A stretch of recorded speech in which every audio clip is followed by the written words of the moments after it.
Cześć, zajmuję się wiórem osiekowym już 9 lat. Każdego roku rozwijam tę technologię. Dzisiaj chcę Wam pokazać, jak to robię w praktyce.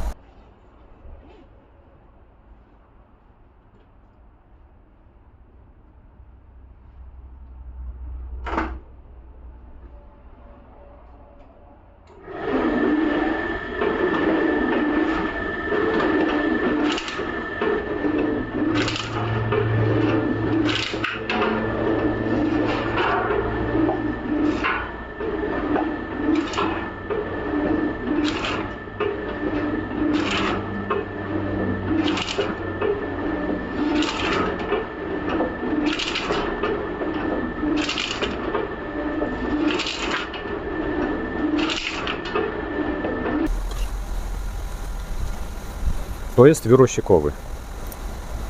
Widzieliście kiedyś stary ręczny struk?